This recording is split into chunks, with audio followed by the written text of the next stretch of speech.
Fala pessoal, aqui é o Joel do EAD mais uma vez e esse é o nosso segundo episódio do EAD Podcast. Então, se você não é inscrito no canal, já se inscreve, ativa o sininho para receber as notificações, já dá o seu like de agora para você não esquecer, porque hoje o assunto vai para você que vai prestar o vestibular. Aliás, é uma continuação daquele que a gente teve no primeiro episódio. No primeiro episódio, a gente falou basicamente sobre as três carreiras do eixo da computação da Univesp, para te ajudar a escolher aquela que se enquadra melhor naquilo que você pretende fazer profissionalmente. Hoje a gente vai falar especificamente do vestibular e, para ser mais específico ainda, sobre a disciplina de matemática. Então, o nosso professor do EAD Vídeos, responsável por toda essa parte de matemática e cálculo, ele fez um levantamento e hoje a gente vai falar para vocês como é feito o vestibular da Univesp em relação à matemática, para que vocês possam estudar de uma forma mais assertiva. E antes de eu chamar o professor aqui, eu quero informar vocês também que a gente tem disponível curso gratuito para acompanhamento do vestibular através de resolução dos exercícios anteriores. Então você entra lá em univespvestibular.com.br, faz a sua inscrição, só coloca lá seu nome, contato, envia, que você vai ser direcionado para a página do EAD Vídeos e aí você faz a matrícula e acessa o curso gratuitamente. E quando você fizer isso, lá na disciplina de matemática, com as dezenas de exercícios que nós temos resolvidos, você vai encontrar o professor Rafael, que é o nosso responsável há muitos anos já por essa área no EAD Vídeos. Então, quero chamar com vocês, né, aqui conosco, para estar aqui conosco, o professor Rafael. Seja muito bem-vindo, professor Rafael. Fala, Joel. E aí, pessoal, tudo bem? Prazer estar aqui nesse segundo podcast, né, para falar então da continuidade, né, ao vestibular, a formas de ingressar no vestibular, né, como se dar bem, na verdade, né, no Sim. vestibular para ingressar na Univesp.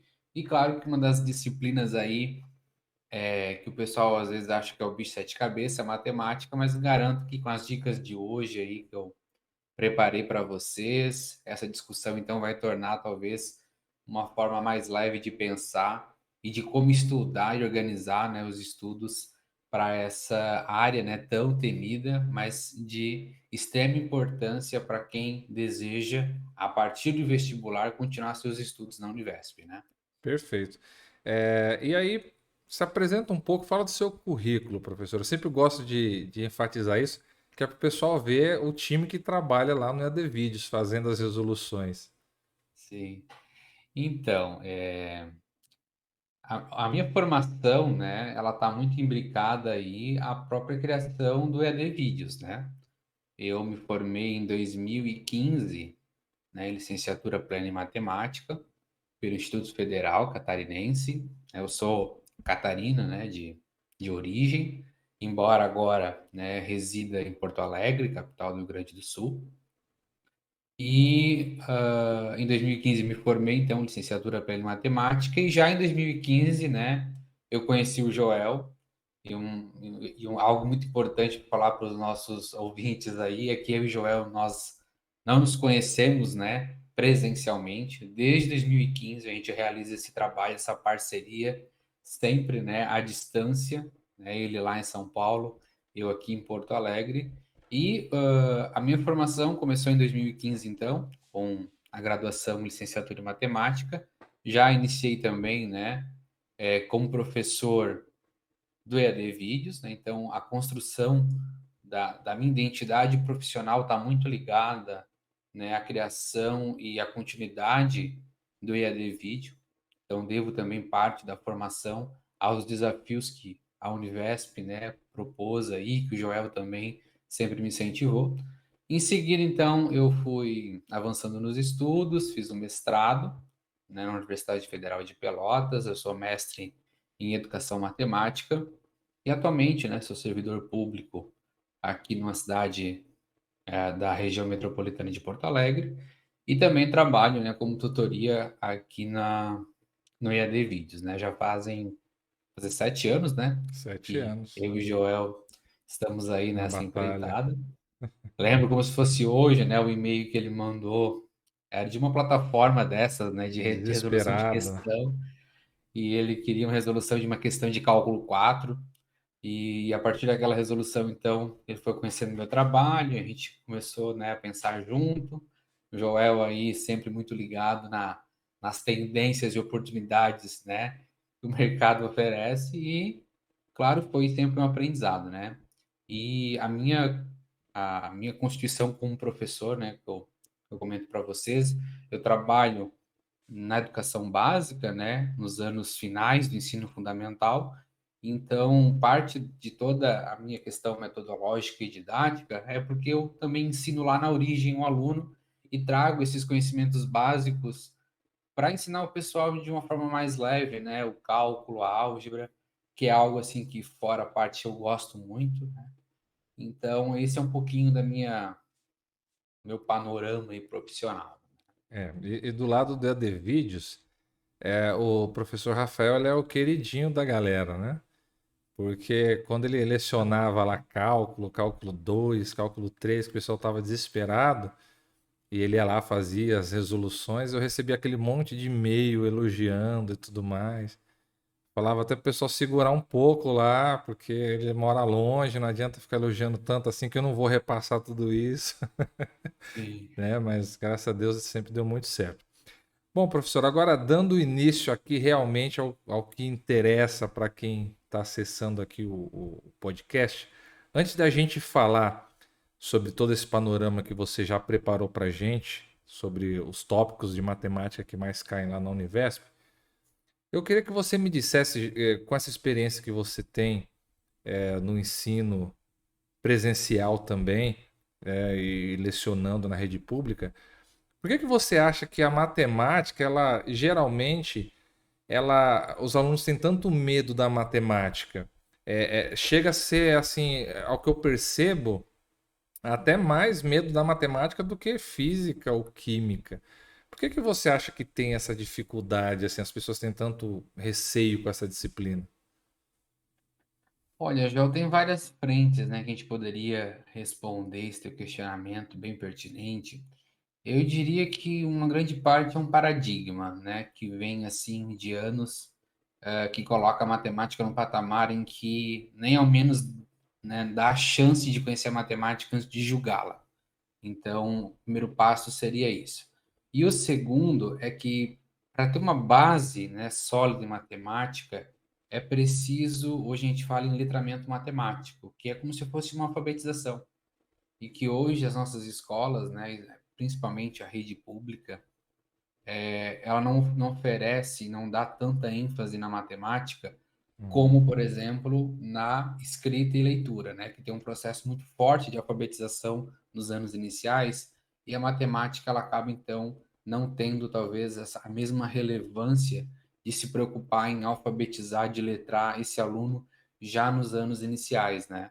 Então, lá daí se encontram as dificuldades que ao perpassar do tempo, né, vão acumulando, né, lacunas de aprendizagem, dificuldades de aprendizagem, e quando chega então no ensino superior, né, que vai lidar com objetos que já necessitam de um pré-requisito básico, acabam então desistindo de continuar no ensino superior, se frustrando, né, achando que não sabe matemática e que não é para isso, e acaba talvez procurando, né, outras áreas que não lidam com matemática, que hoje é muito difícil, né?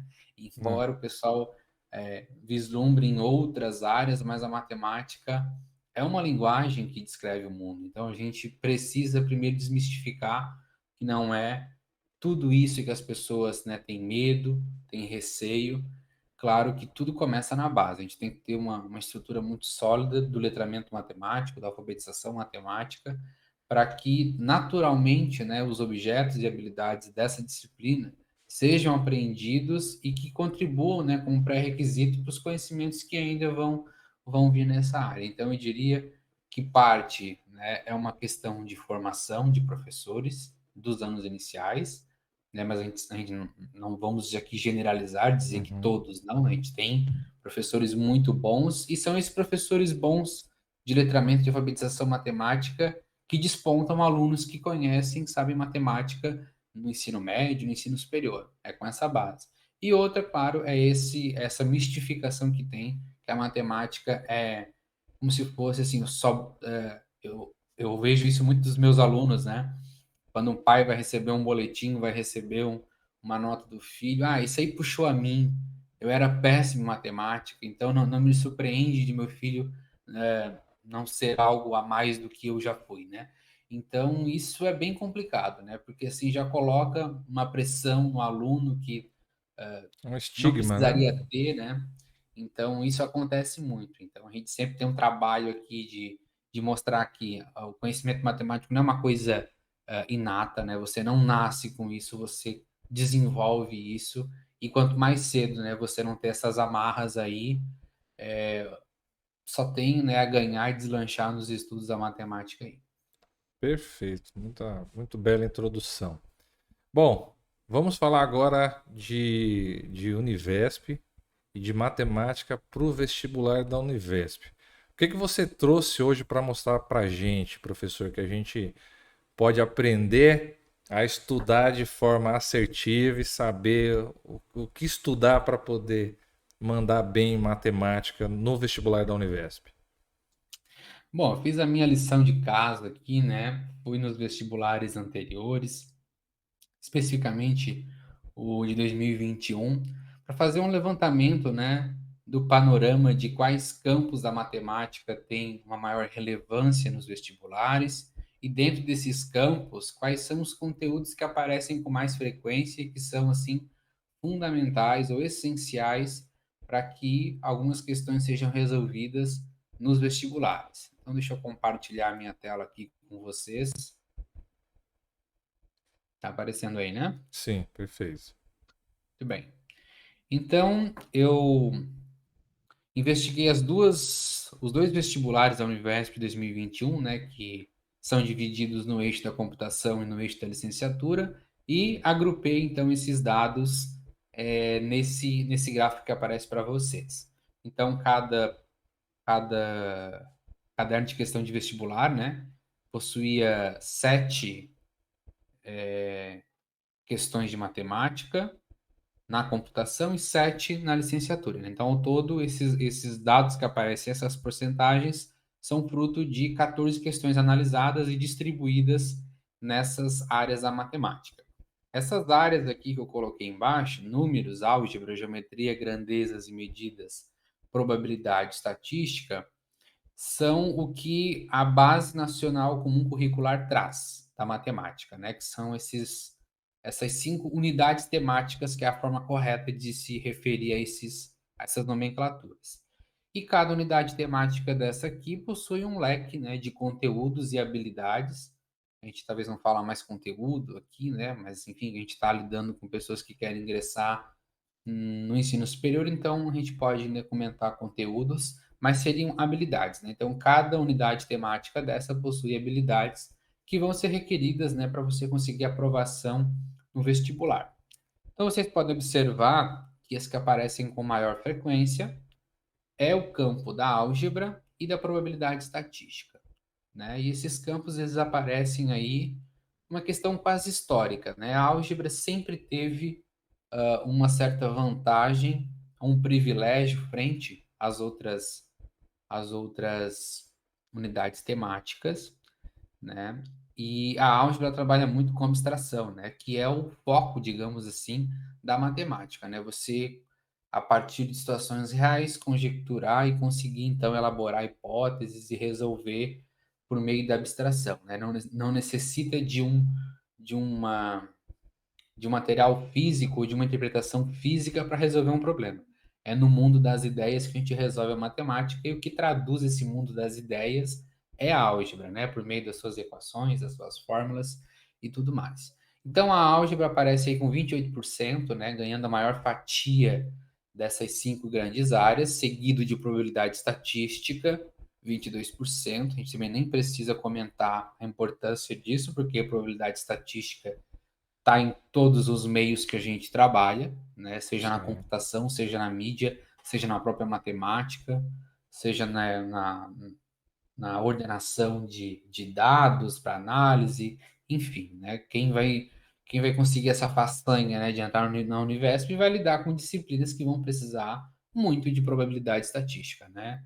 Certo. Confiabilidade, pesquisa operacional. Então, tem um monte de disciplina que vai utilizar a probabilidade estatística e ela recebe, então, essa vantagem pela própria aplicação desse conteúdo nas nossas atividades práticas do dia a dia, né?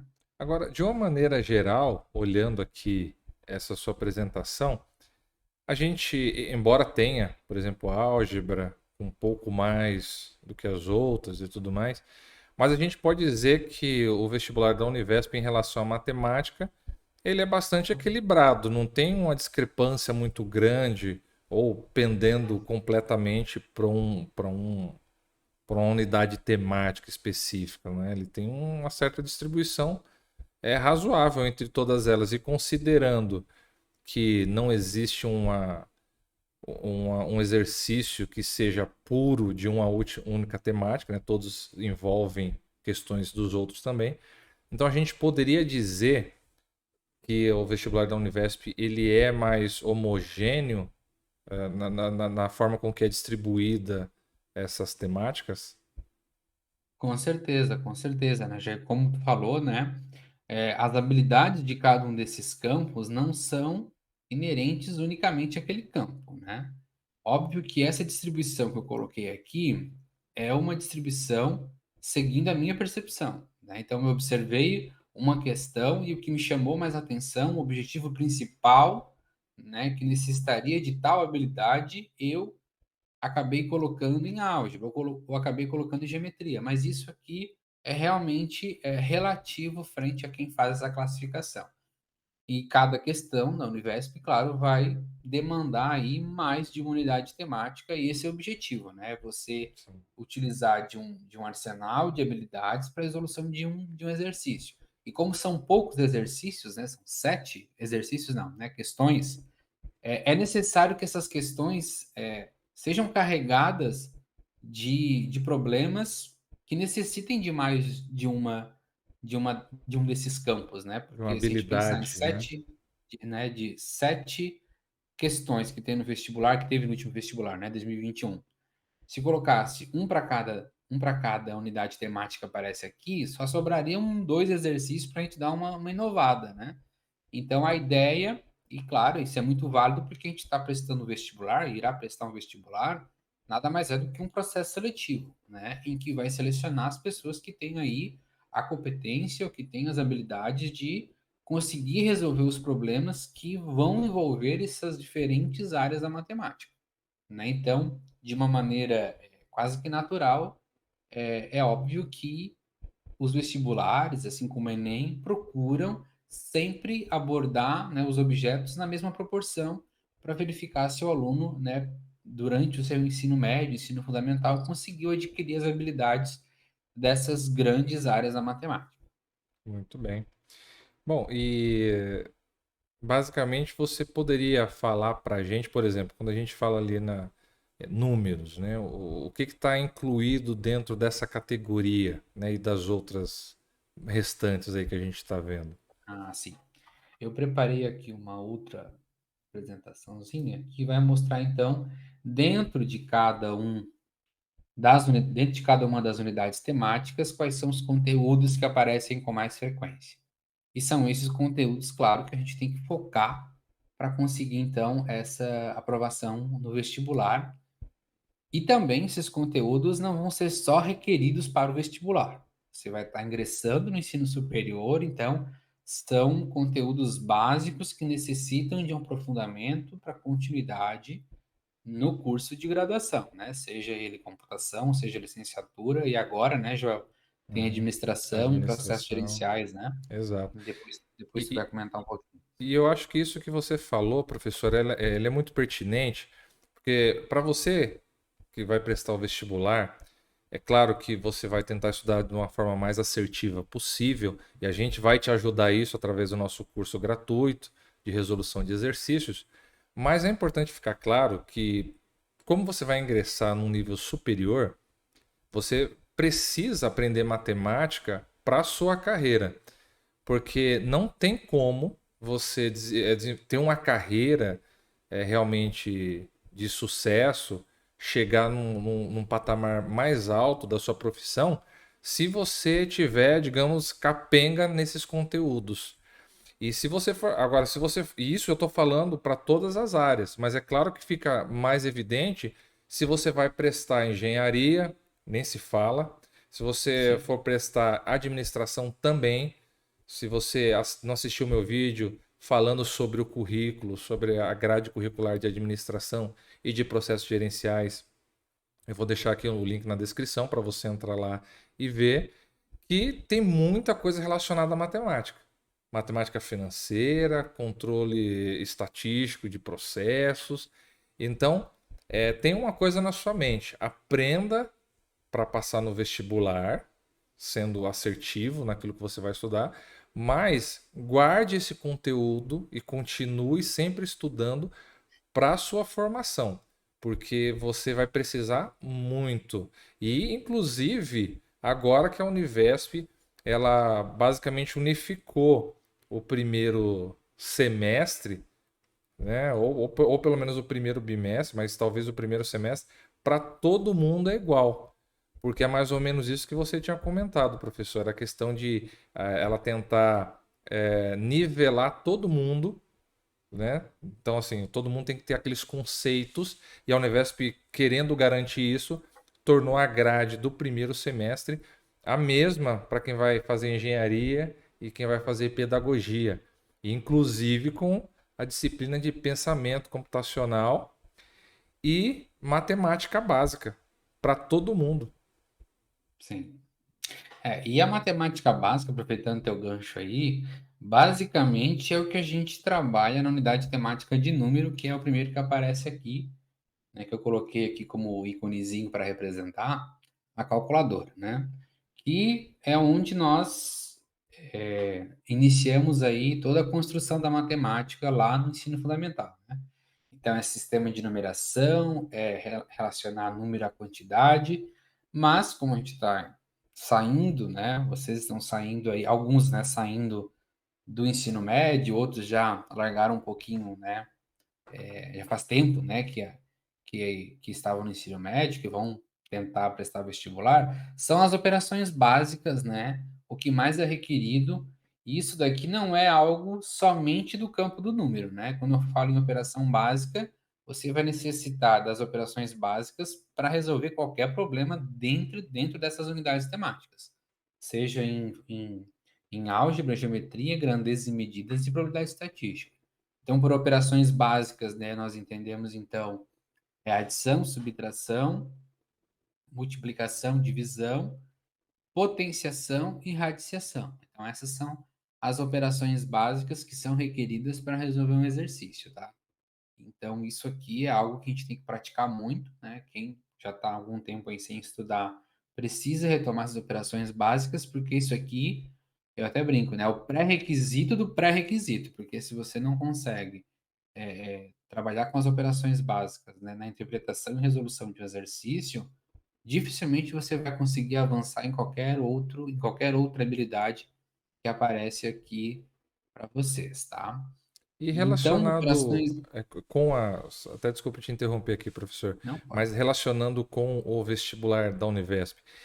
Quando a gente fala de operações básicas, porcentagem, raciocínio lógico, razão e proporção, pelo que você viu nos vestibulares anteriores que você resolveu, geralmente tá lá eles colocam a situação problema, que aí essa situação você precisa desse conhecimento, ou eles colocam, por exemplo, como eu já vi algumas questões de outros vestibulares, aquela questão pura, por exemplo, calcule X, calcule Y, ou você acha que ela fica, geralmente na Univesp é mais cobrada dentro de um contexto, uma situação problema?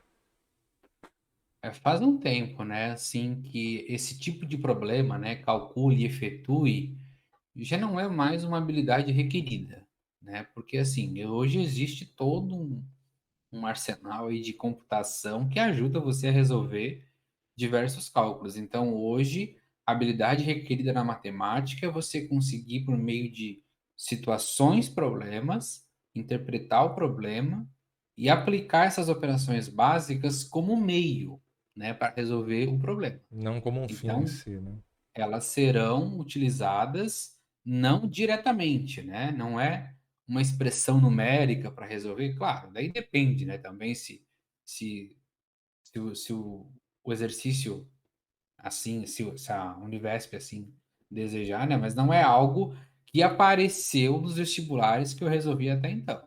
São situações, problemas, né, que requerem então que você extraia do enunciado as informações e que formule, né, como você vai encontrar a resposta e se a resposta necessitar de operações básicas, você tem que aplicá-las, tá? Então é neste contexto que as operações básicas aparecem, tá? Não diretamente, mas sim, né, imbuída ali do problema, Perfeito.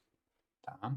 E continuando ali, nós temos conjuntos, né? Conjuntos é um conteúdo que apareceu basicamente em todos os vestibulares, que é aquele velho probleminha do diagrama, né? Que coloca ali uma pesquisa em que quer saber a intenção de grupo A, B e C, e tem as interseções entre A e B, B e C, e precisa então ali conjecturar toda a análise de conjunto. Então, conjuntos é um conteúdo que merece atenção a vocês aí que vão prestar o vestibular de 2022, tá? É um tópico que sempre cai com frequência nos vestibulares da Univesp.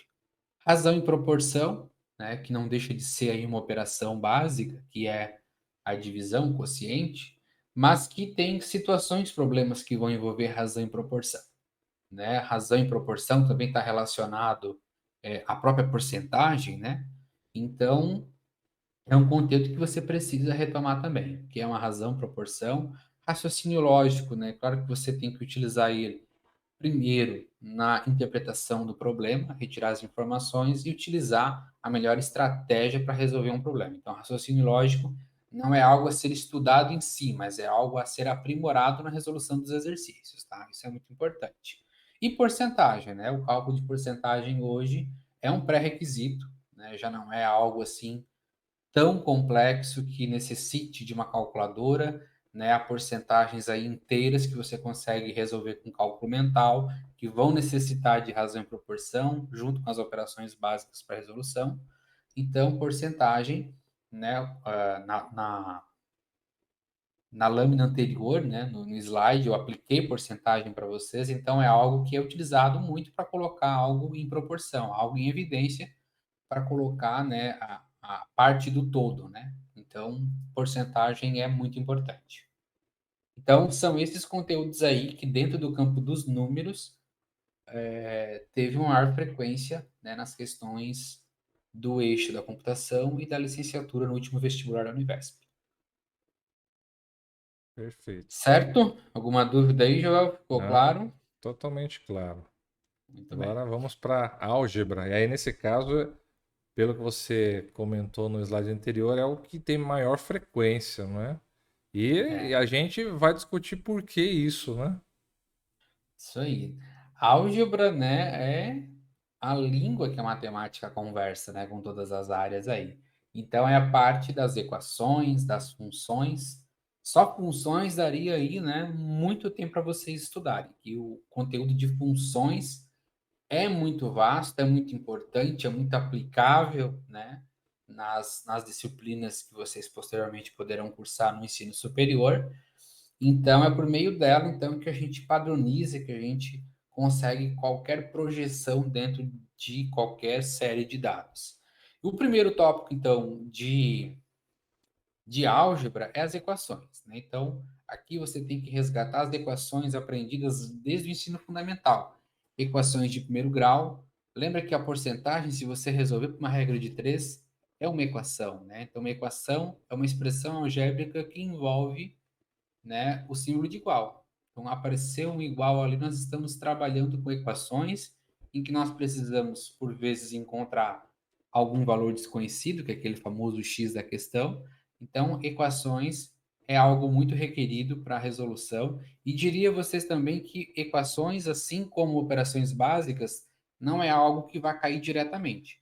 Você vai ter exercícios que vão requerer que você, por meio de uma equação, encontre, né, a resposta de um problema. Então, não vai aparecer uma equação de primeiro, uma equação de segundo grau, para você resolver, encontrar as raízes e pronto.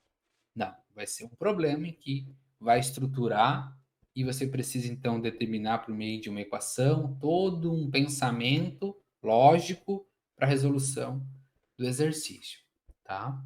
Depois a gente segue com as duas sequências mais famosas da matemática, né? Que é a sequência, que é uma progressão aritmética, PA, e a progressão geométrica. Então, são dois conteúdos que também caem muito nos vestibulares da Univesp, tá? Então, em progressão aritmética e progressão geométrica, né?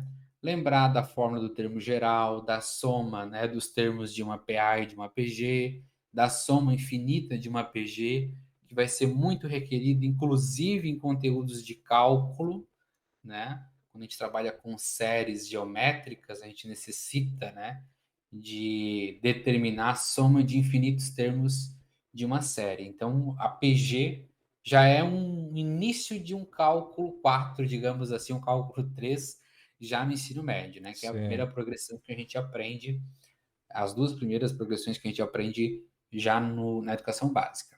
Funções é um universo à parte, né? Funções, nós trabalhamos do ensino fundamental, né? E ad eterno na matemática, porque é por meio dela, então, que nós conseguimos expressar situações.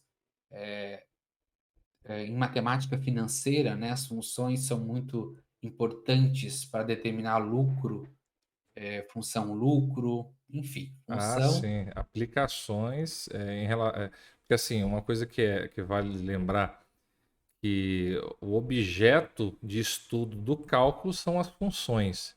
Então, para quem vai ter cálculo um, cálculo 2 e cálculo 3, saiba que você tem que saber muito bem funções, porque quando você for estudar limites, limites do quê? Do que? De onde? Limites de De funções, né, função, professor? muito bem. Derivada. Derivada do quê? Derivada de uma função. Integral do quê? Integral de uma função. Então, a função ela vai seguir principalmente o engenheiro em toda a sua jornada. Isso aí não tenha dúvida. E para quem vai fazer a parte de administração também, sempre que a gente vai falar sobre qualquer disciplina que envolva economia, vai falar sobre a função preço, né? A função demanda. Então, isso é o básico da economia e é o que você aprende que é em funções. Então, vale a pena dedicar um tempinho especial para funções, porque não vai ser tempo perdido, com certeza, né? Com certeza, vai ser utilizado muito, como você falou, nas disciplinas de cálculo, né? Que o coração realmente é funções, né? Então, o que estudar em função? Então, estudar domínio, imagem de uma função, a classificação das funções, né? Função afim, linear, primeiro grau, são basicamente sinônimos aí, né? Tem algumas diferenças. Funções de segundo grau. Então, o que vai ser requerido de vocês no vestibular são essas funções, né? Mas aproveitem a dica do Joel aí e dediquem estudo de funções, porque no cálculo é um pré-requisito, né? É um pré-requisito a ponto de que você precisa mentalmente visualizar uma função para você poder calcular a área abaixo da curva dessa função, né? Então, assim, é algo que não há tempo para você, talvez, construir uma tabelinha, calcular as Não tem imagens, se você como. jogar no gráfico. Você tem que ter já uma expertise, né? Ou também aprender, né, a utilizar essas funções nos programas de geometria dinâmica que nós conhecemos hoje, para conseguir, então, bater o olho na função algébrica e associar a sua representação gráfica. Isso é muito importante. Então, já dediquei um pouquinho de estudo aí em função. Tá? Então, eu diria para vocês que ali no primeiro tópico, né, operações básicas e porcentagem é o carro-chefe. E aqui eu diria para vocês que nós temos aí função e regra de três, tá? Muitos exercícios hoje se resolve com regra de três, tá? Tanto exercícios de equação de proporção e razão se resolve com regra de três. Porque se você observar, a regra de 3 nada mais é do que uma equação em que ela é distribuída na forma de uma razão e de uma proporção, mas que no final você precisa determinar aquele valor desconhecido, né? Aquele valor de x, ou qualquer letra que você queira colocar, né? Mas a regra de 3 é um conteúdo extremamente importante, é um conteúdo que você teve contato talvez lá no seu ensino fundamental, então ele foi requerido muitas vezes no ensino médio. Então, se você já faz um tempo que saiu, né, do ensino médio, é importante relembrar alguns exercícios básicos de regra de 3. E eu coloquei aquele S,C, que são dois tipos de regra de 3 importante, né? Regra de 3 simples e regra de 3 compostas. Então, essas quatro habilidades, esses quatro conteúdos, né, são que formam o cerne, né, da álgebra, que é a mais requerida nos vestibulares da Univesp, tá? 28%, né? 28%, Excelente. tá? Perfeito. Agora vamos seguir para as figuras. Aí já é a geometria. É isso. Isso. Já é geometria. É uma área assim que eu particularmente tenho um apreço muito grande porque foi objeto do meu estudo de pós-graduação, né? Então a geometria para mim tem um significado muito grande, poderia ser aí muito melhor aproveitada, né? Desde a educação básica, né? Da educacação fundamental no ensino médio. E ela vai ser requerida também no cálculo, né? Porque o cálculo trabalha aí com integral de figuras, né, de curvas, então é necessário também conhecimento de geometria para desenvolver as habilidades necessárias, né? Mas a gente está falando aqui, então, de vestibular, então o que que eu preciso de vestibular antes de pensar mais à frente? Eu preciso, né, entender o que são figuras planas, né, figuras em duas dimensões, que são só representações. Você não consegue, né, segurar uma figura plana, você consegue apenas escrever uma figura plana, representar em duas dimensões uma figura plana. Depois você vai partir de duas dimensões para uma terceira dimensão, e daí você já gera as figuras espaciais. Inclusive o ícone aí da geometria eu coloquei uma pirâmide, né, que é uma figura espacial. Então você precisa entender primeiramente, né, o que são figuras planas, começando por triângulo, classificação de triângulo, quadriláteros e assim por diante. Figuras espaciais são aquelas figuras formadas a partir das figuras planas, né? Então, quando essas formas em duas dimensões começam a ganhar altura, elas se tornam então figuras espaciais e também tem todo um rol aí de conhecimento que você precisa ter para entender o que, que é uma pirâmide de base tal, o que, que é um paralelepípedo, o que, que é um prisma, né? Então, o que, que é um corpo redondo. Então, você precisa dessas classificações aí, muito bem estudadas, né, para você resolver as questões requeridas do vestibular. E tudo isso que eu falei engloba essa parte de propriedades. Então, você precisa do conhecimento das propriedades de figura plana, figura espacial, para entender, né, o objeto em si. E aqui, né, a figura plana você tem, né, uma folha, por exemplo, que é um plano, né, que você desenha a figura plana, mas a espacial, por mais que seja mais perceptível na nossa realidade, quando se cai em vestibular, a gente tem que ter aí uma abstração muito grande, né?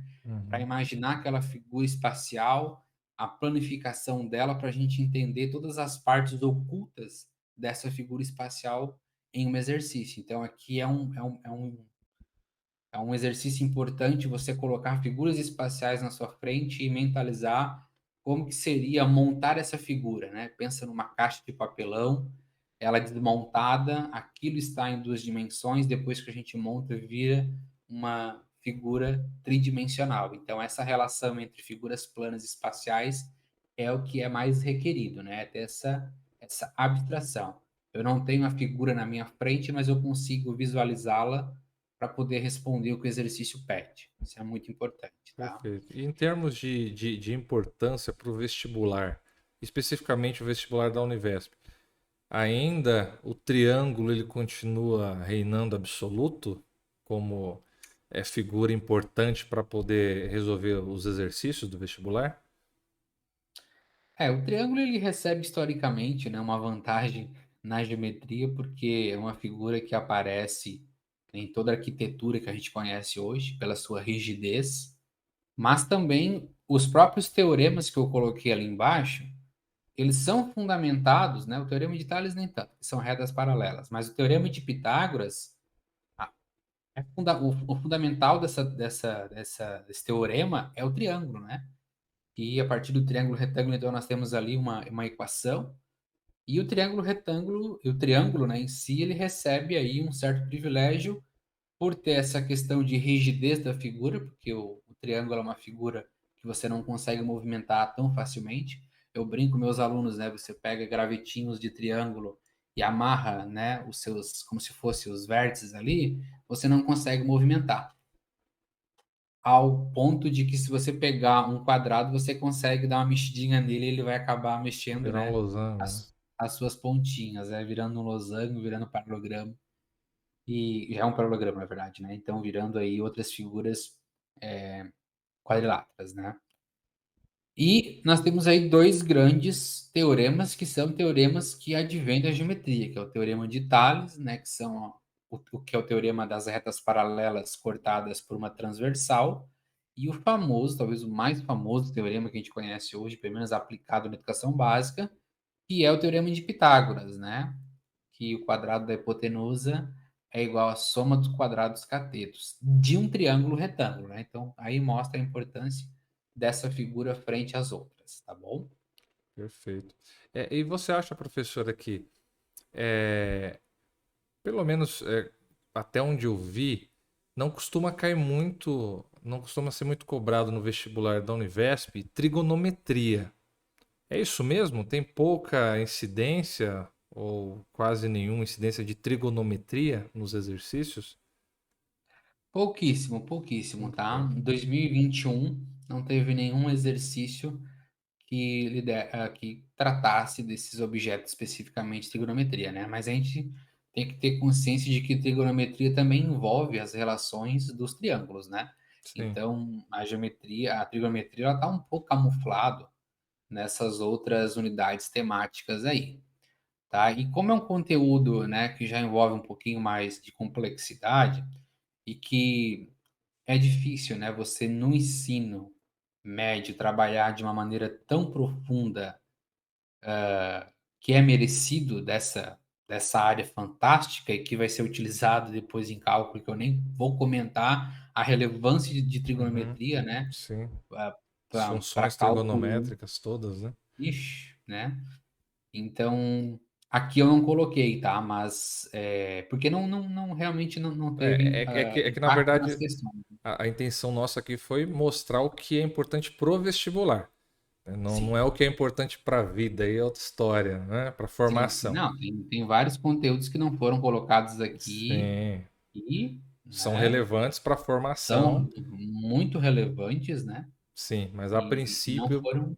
pro vestibular, focar nessas aí. E é claro, entrando lá no nosso curso gratuito, univespvestibular.com, isso, é univespvestibular.com.br, entrando lá no EAD Vídeos, ele vai ter, você vai ter acesso a essas resoluções, e aí você vai poder sentir um pouco disso que o professor está falando. Ao passo que você vê-lo resolvendo e você vai resolvendo junto com ele, você vai lembrando aqui de qual área é aquela resolução. Então aí você vai ver que muita coisa do que vai ser resolvido lá vai se encaixar nessas áreas aí que o professor preparou para a gente, né? Mas, pois não, professor, dando continuidade, então, nosso próximo tópico ali é aquilo que a gente usa no dia a dia, seja para fazer um bolo, seja para calcular a distância que a gente vai chegar no trabalho ou voltar, que são unidades de medidas, áreas e volume, não é isso? Sabe que a humanidade tem uma obsessão muito grande, né, por medir e comparar qualquer coisa, né? Então, unidade, grandezas e medidas, né, é algo assim fora do normal na nossa sociedade, assim, e é onde a gente lida, né, com as unidades de medidas que quantificam o nosso sistema internacional de medidas, né? E na matemática, então, esse campo, né? Essa unidade temática de grandezas e medidas, ela quase nem precisaria receber em si uma unidade individual, porque ela aparece muito, né, em em tudo, né? figura, em geometria e álgebra, por exemplo, tá? Porque figuras planas vai calcular o volume, né, a área de um trapézio, você vai lidar com uma área, e você vai estar ao mesmo tempo trabalhando as propriedades da geometria, né? E para resolver o cálculo de uma área, você vai montar uma equação que vai necessitar das operações básicas lá do número para resolver. Então, grandezas e medidas é um conteúdo que não vai aparecer diretamente, com certeza não vai aparecer um conteúdo assim, converta quilômetros para metros. Jamais vai aparecer uma questão desse tipo, né? Vai aparecer uma questão que vai dar uma aparecer situações, figuras, né, que tenham capacidade, que tenham medidas de comprimento, de capacidade ou até mesmo de tempo, em que você vai ter que calcular, né, por meio da geometria ou por meio da álgebra, problemas, tá? Então, geometria, cálculo de área, cálculo de volume, você vai utilizar as unidades de medida, né? Metro, metro quadrado, metro cúbico, né? Unidades de tempo, quando trabalha associado à física aí, né? Velocidade, que é a distância pelo deslocamento do tempo. Então, assim, é uma unidade riquíssima, mas que não tem, assim, um objeto que defina como próprio, né? Não há uma linha tênue que diz isso é um problema de grandezas e medidas e não de geometria, né? Sim, Neste sim. caso aqui, em grandezas e medidas, é habilidades que vão ser requeridas certamente em outras unidades temáticas. E daí eu coloquei, né? É importante você, então, repassar um pouquinho das unidades de medidas, né? Cálculo de área de figuras, cálculo de volume, né? Conversões de tempo, isso é muito importante, né? Então, sempre para lembrar aí. Coloquei como figurinha ali, né? Uma régua, um esquadro, simplesmente para ilustrar que é um instrumento de medida, por isso grandezas e medidas, né? Perfeito. Bom, é agora na quarta e com certeza última, mas não menos importante, Mais importante, é a talvez. mais importante talvez, e o professor Rafael vive dizendo que é a minha queridinha, porque realmente aí não importa qual área você vai escolher, a aplicação tem todas, né? Inclusive a gente estava comentando quem vai fazer pedagogia, por exemplo. A princípio você acha que talvez não tenha tanta relevância para sua carreira, mas pense no seguinte: se você tem a pretensão de se tornar um professor doutor, então você vai fazer mestrado e vai ter que fazer doutorado. Veja bem, praticamente qualquer trabalho que você vai fazer, você vai ter que de alguma forma utilizar a estatística, vai ter que utilizar probabilidades. E quando a gente fala, inclusive outra coisa que eu comentei com o professor Rafael também, quando a gente fala de estatística e probabilidade em questões sociais, fica mais difícil ainda, porque os dados eles são muito mais complexos de você estudar e de trabalhar do que, por exemplo, sistemas controlados, como a gente estuda muito na engenharia. Então, assim, a importância de você saber probabilidade é imensa. Quando eu prestei o vestibular em 2014, eu saí de lá do vestibular com a impressão de que só tinha caído coisas de probabilidade. E eu fiquei com isso guardado durante 2 anos do ciclo básico. Quando chegou no ciclo profissional, eu percebi como o vestibular da Univesp já estava direcionando as pessoas que iam entrar. Porque basicamente engenharia de produção, se você não sabe probabilidade e estatística, você não faz praticamente nada. Porque tudo é cadeia de Markovs, né, professor, que estudou pesquisa operacional, controle estatístico de processo. Se você vai para higiene Contabilidade. ocupacional também, então tudo está permeado com muita probabilidade, com muita estatística. E a distribuição é normal. Então, assim, estatística E a aplicabilidade da estatística na vida é hoje que a gente fala de Big Data, né? De muitos dados, de mineração de dados, tudo isso você modela estatisticamente para poder ter algum resultado. E o mundo é feito disso, basicamente, né? É isso aí, Joel. E assim, até uma certa frustração, como professor também da educação básica, que esse conteúdo não é dado tanta importância ou as aplicações nele utilizadas não são tão relevantes e atrativas quanto as que a gente possivelmente vai conhecer, né? Vocês, se conseguirem aí conseguir né, avanço no vestibular, vocês vão trabalhar com o que o Joel falou, que são aplicações realmente do dia, né? Então, aqui na educação básica no ensino médio, fica uma coisa mascarada, né? De você calcular a probabilidade, por exemplo, de jogar 20 vezes uma moeda e sair 3 vezes consecutiva, cara, Para né? que você vai fazer isso, né? Né? Claro que é um experimento executável, mas não é algo que a gente possa controlar. É algo que a combinatória, né, desculpa, a probabilidade consegue resolver perfeitamente. Mas qual é a aplicação disso, né? O que que isso vai resolver? A gente brinca que vai resolver a fome do mundo, né? Tem aplicação nenhuma, né? Mas são conteúdos necessários e são conteúdos cobrados, né? O segundo conteúdo mais frequente no vestibular da Univesp, arrisco-me a dizer que já já supera a álgebra e vai ser o conteúdo mais cobrado, porque é um conteúdo riquíssimo em aplicação. Se existe um conteúdo que descreve, né, o que acontece no nosso dia a dia, é probabilidade estatística. Então, assim, peço que vocês que estão aí, né, estudando para o vestibular Univesp, dê uma conferida, né, nos conteúdos de combinatória, de permutação e arranjo, né, que são os três carros-chefes aí de probabilidade. São requeridas, né, aí para você no vestibular. Não vamos entrar aqui em teoremas mais complexos, mas esses são os principais que você precisa saber diferenciá-los. Mais do que isso. E acho que a parte mais importante que eu acho desse conteúdo é a parte estatística, né? Você conseguir tratar, organizar, ler e interpretar os dados é algo requerido não somente para as disciplinas da Univesp, mas também na leitura de um jornal, né? Na entrevista ou num telejornal que você vai observar, tem aí sempre gráficos e dados que mostram a pandemia, por exemplo, agora é um exemplo, né, que está mais em evidência aí, o gráfico da média móvel, que mostra, né, a porcentagem de queda, o aumento de infecção ou de morte.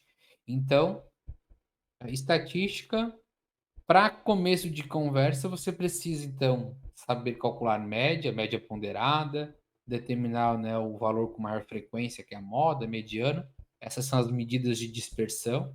Nem entrei aqui em medidas um pouco mais avançadas, coeficiente de variação e desvio padrão, mas medidas de dispersão são muito importantes. E, claro, os dois últimos tópicos que eu coloquei aqui para vocês é o que vai absolutamente, com certeza, né? Não vou dar tanta certeza aqui, né? Possivelmente, vamos falar na Uhum. linguagem, então, de probabilidade estatística, possivelmente vai cair algum gráfico para você fazer a leitura ou retirar desses gráficos informações para você utilizar lá conteúdos de operação básica para responder a uma questão que faça em cima da representação de um gráfico. Então, saber ler e interpretar gráficos é o pré-requisito do pré-requisito para você passar ou conseguir acertar as questões de estatísticas que vão cair no vestibular do universo. Sim. E dando uma dica aqui para quem vai estudar para o vestibular, olha, eu tenho uma convicção muito grande que vai cair alguma coisa falando sobre média, principalmente média móvel, porque Isso. nos noticiários falou-se muito de média móvel, a média móvel de número de infectados, de pessoas que faleceram na Covid. Então, assim, entender o conceito em primeiro lugar e saber identificar. Então, se você entrar na internet, você tem muitos conteúdos relacionados à média móvel, porque se falou muito disso. Então, eu acho muito pouco provável não cair alguma coisa relacionando, falando sobre média móvel. Então, em probabilidade, se você puder, dá uma atenção especial, porque muito provavelmente vai cair alguma coisa relacionada à média móvel, dada essa importância que ela assumiu na mídia nos últimos anos, principalmente do ano passado para cá Sim. E principalmente a associação, né, da estatística com modelos de crescimento de população, né, de também. crescimento. Como funciona, por exemplo, agora muitos não escutaram o crescimento exponencial da pandemia Sim. no mundo, né? Era algo que a gente estudava há muito tempo, só que não tinha uma aplicação.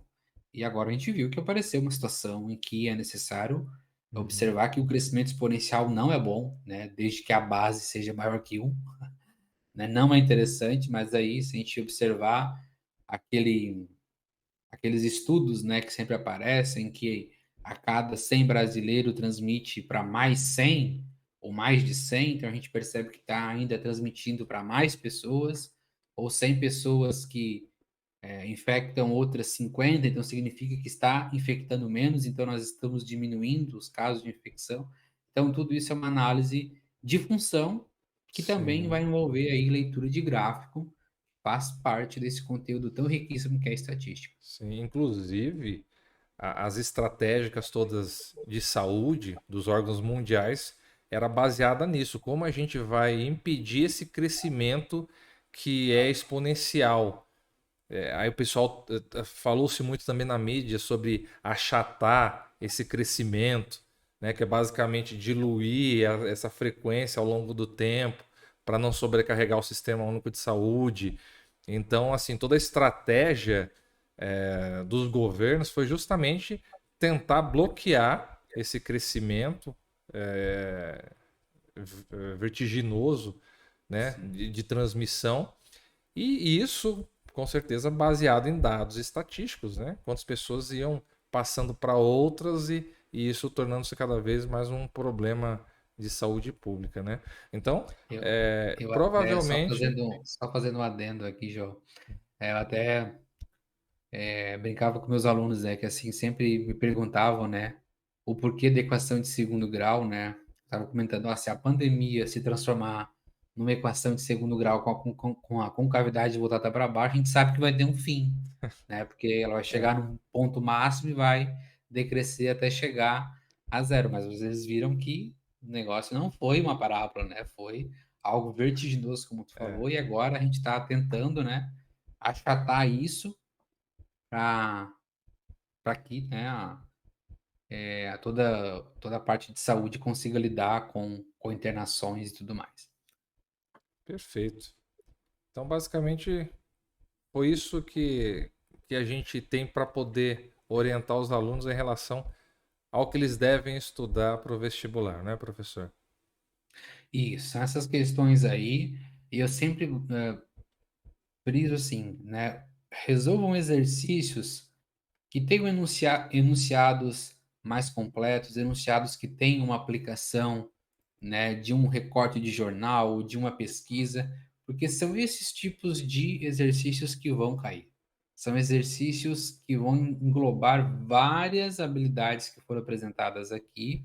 Então, assim, não se frustre, né, ou não crie uma expectativa em estar resolvendo uma questão simples, né, e saber resolvê-la, porque não é uma questão simples de um único conteúdo que vai cair no vestibular. É uma questão mais elaborada, um enunciado estruturado que você precisa começar, né, a desenvolver essa habilidade de saber ler e associar a quais desses conteúdos que eu comentei que está ligado e a partir dele, então, você desenvolver uma estratégia para resolver. Então, procurem, assim, exercícios que tenham uma fundamentação, que tenham, né, uma fonte que foi retirado dados de algum lugar, porque são esses exercícios que vão ser requeridos aí, com certeza, no vestibular do Univesp 2022. Perfeito. Bom, pessoal, então, por hoje, nós trouxemos aqui o professor Rafael. Desde já eu agradeço, professor, pela presença, pela explanação. E para vocês, a gente vai reforçar que tem um curso gratuito lá do vestibular da Univesp, univespvestibular.com.br. Faz o cadastrinho rápido lá, é direcionado à página do EAD Vídeos, aí você já pode entrar no curso gratuitamente, tá certo? Não perca tempo, porque a gente tem mais novidades também aqui pro canal. Então, dá o seu like, que isso ajuda muito a gente. Se você não é inscrito no canal, se inscreve e ativa o sininho para receber as notificações, porque a gente tem algumas novidades que a gente vai lançar ao longo aqui das semanas. A gente não vai contar hoje, não, Joel, Não, não, novidade? não pode contar novidade agora, Tá. senão o pessoal vai ficar muito ansioso, né? Já tinha feito até uma pauta aqui de como apresentar a novidade, mas agora eu vou ter que guardar para o próximo, então. Vamos guardar para o próximo. E, inclusive, se você tiver mais ideias sobre o que você gostaria de ter aqui no nosso podcast, você pode comentar aqui, fazer os comentários. Se tiver algum tema específico que você gostaria que o professor Rafael abordasse para trazer aqui dentro disso que a gente já tem, de repente esmiuçar algum conteúdo a mais, você fala para a gente que a gente faz um novo episódio aqui só para falar sobre isso e te ajudar. Tá bem? Então ficamos hoje por aqui. Precisar, estamos à disposição. Muito obrigado, professor. Obrigado por tudo. Eu que agradeço, Joel, muito bom poder contribuir, né? Em fazer esse resumo aí para o pessoal se preparar, ter um pouco mais de confiança e e perceberem que não estão sozinhos nessa caminhada, né? Nós estamos Sim, aqui disposto a fazê-lo, né? Ingressar na Univesp por meio do vestibular e também já estamos aqui oferecendo nosso trabalho de acompanhamento, né? De uma futura graduação sua em engenharia de computação, no eixo de computação, ou na licenciatura, ou administração e processos gerenciais. Eu fico muito contente com o convite de Joel, porque por muito tempo, né? Eu ficava no anonimato, porque você só escutava a minha voz e as minhas resoluções, né?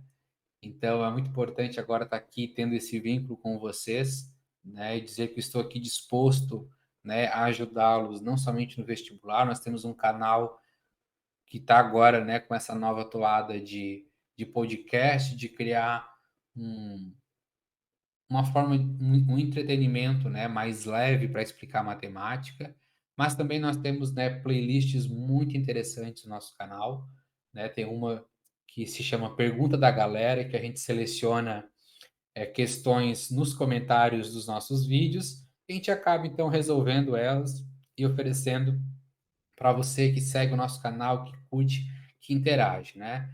Então é muito importante que vocês, né, se inscrevam, como o Joel falou, né? Eu também sou bem ativo aí no canal, gosto muito de ajudar, de receber os feedbacks de vocês, né? Porque se não estiver bom, a gente cancela o vídeo, grava de novo. O objetivo é sempre oferecer o melhor da gente, né? A gente sabe que não, nem sempre a gente vai conseguir superar a expectativa, mas a gente mas a tenta. gente já tem uma certa experiência, né, João, depois de Sim, 7 anos, sim, com assim, certeza. em se fazer entender, né, porque não é fácil cursar uma faculdade de distância, né, ainda mais disciplinas, né, que necessitam, assim, tanto de um cálculo, tanto de álgebra, tanto de programação.